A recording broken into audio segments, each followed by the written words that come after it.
wsukow. Hey guys, it's Donna and Jason Grayson coming at you guys once again with another review. This week we'd like to review a classic movie, Psycho. Now this is Psycho, the 1960s version?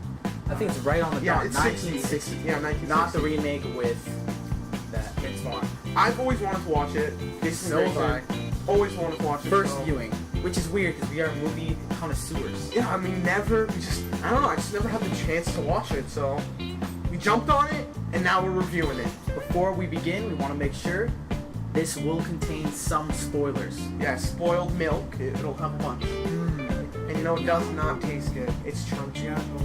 Throw it out. Okay, so let's start. First off, we begin the movie with one of our central characters, Marion Crane. Alright, so we can begin, she's a banker, she's a bank teller, she's something in the bank. She seems normal at first, she's like a normal person, I would say. Like, nothing really too odd, but then things start ramping up. Really, her life kind of unravels after she wants to take some money from her boss and run away with her then, I'd say boyfriend. I guess, yeah. Her boyfriend. Anyway, so she eventually has to stop at the infamous Bates Motel. And they just launched a TV series titled that name, Bates Motel. And that's a prequel to this, though. Yes, and so it ties in with this movie, which was kind of cool. And I actually watched the show before this. Continue. Marion finally meets Norman Bates. The one and only. The one and only. For those of you that don't know who Norman Bates is, he really set off the horror movie genre. Yeah, this essentially was the first slasher movie. Yes. It basically is. And just, if you guys need to know who he is, I guarantee you know the iconic look of Norman Bates' face. It's a, like, kind of sinister smirk. Yeah, but this movie is just so iconic, and it really set the trend for every horror movie to follow. I mean, if this movie was not released, I guarantee there wouldn't be any horror movies that are out right now would not be out. I guarantee they'd be completely different scenes. So let's thank Alfred Hitchcock, the director. Anyway, so the two characters finally meet, Marion and Norman Bates, and we find out something about Norman, which is really cool in movie writing style. Mm-hmm. This movie has a lot of symbolism in it, which is really interesting. For a movie of the 1960s. Now, I know a few movies from the 1960s, and of course every movie has symbolism, good writing, but like, Alfred Hitchcock had like a way with that. Yeah, it's definitely ahead of its time, writing-wise, I think so. Yeah, I have to agree. So one of the most famous scenes, and I think in all movie history, for sure, is the shower scene from this movie. It's super iconic, like just mentioned, and basically what happens is she goes into the shower. Norman is like watching her basically, and then his mother comes in and kills her in like the horror movie slasher fashion.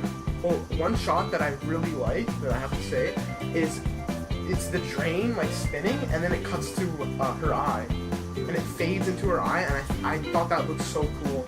Like I don't know, great cinematography. Now I was gonna say it used this shower scene, which in the 1960s a lot of like a lot of skin showing. It's like taboo. Yeah, very taboo. So for Alfred Hitchcock to actually put that in there and show as much as he did, now he didn't show all of it, but show as much as he did, it's really risky. So obviously the famous shower scene is the famous part. We suggest that you check it out, just that scene, in all honesty. And like in my opinion, the movie, the 1960s movie, it's shot very well, but like, again, it shows practical effects. Not too much, like the scenery didn't draw away from it. It was all story and acting, which is really nice, which you don't see a lot of in modern times. Like it's all about look where they're at.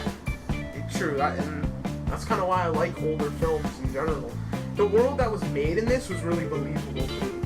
Like I felt like it was real, very realistic, like, and realistic story. Yeah, like I thought it could actually happen in real life. It sure has happened. In all honesty. Oh yeah, but the twist at the end.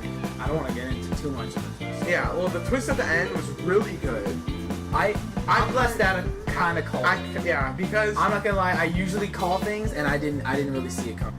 This is why I knew what the twist was. In the Twilight Zone, which I love the Twilight Zone, big fans of the Twilight Zone. the episode titled "The Eye of the Beholder." The whole episode. This is another spoiler for Eye of the Beholder. Yeah. But anyway, again, just say in the Eye of the Beholder end it's all about the camera shot. Yeah, and they angle. Yeah, they hide stuff, and then the things that they hide are basically the twist in the end. But they hide it in a way where you don't pay attention to it that much. Yeah.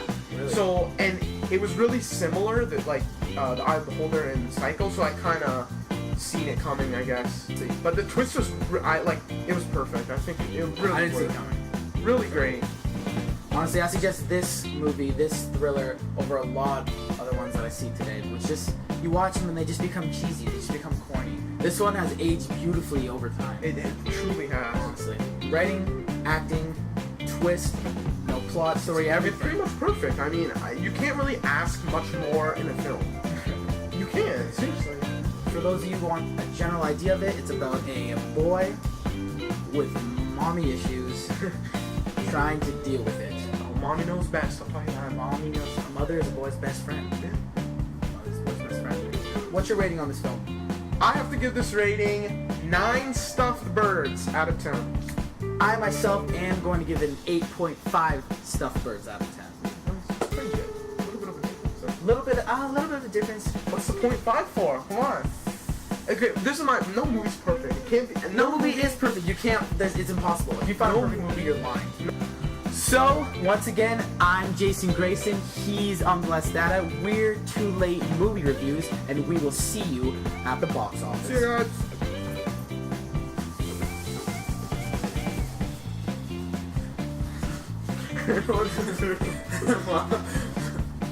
Oh, I love it.